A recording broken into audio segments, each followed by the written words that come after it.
Setelah membeberkan kriteria capres untuk pemilu 2024 di Musra kemarin, Presiden Jokowi tampak makin mesra dengan Menteri Pertahanan Prabowo Subianto.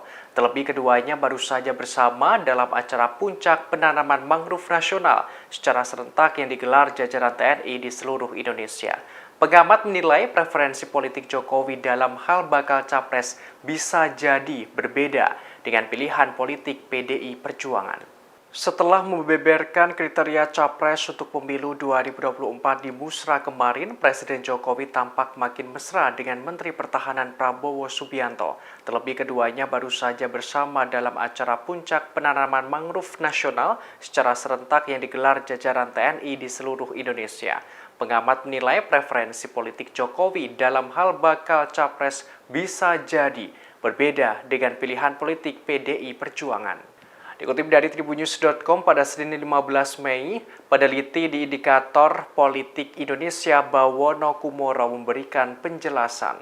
Sebagai bagian dari kader, Jokowi mengikuti keputusan PDI Perjuangan, yakni partai tersebut memutuskan mengusung Ganjar Pranowo sebagai capres. Akan tetapi Jokowi juga memiliki kepentingan sendiri sebagai kepala negara dan kepala pemerintahan.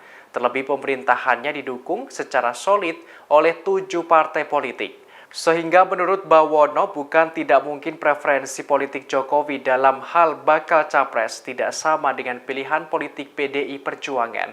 Hal ini dibuktikan dalam berbagai kesempatan Jokowi juga terlihat memberikan dukungan politik terhadap figur calon presiden di luar pilihan PDI Perjuangan, yakni Prabowo Subianto. Sebagaimana diketahui kriteria capres dibeberkan Jokowi saat acara puncak musyawarah rakyat atau musra yang digelar relawan Jokowi di Istora Senayan, Jakarta pada Minggu kemarin.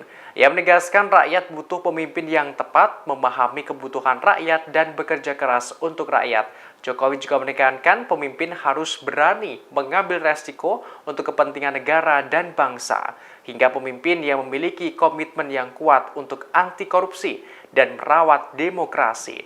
Terkait hal ini, banyak pengamat politik menilai kriteria yang disampaikan Jokowi mengarah kepada Prabowo Subianto.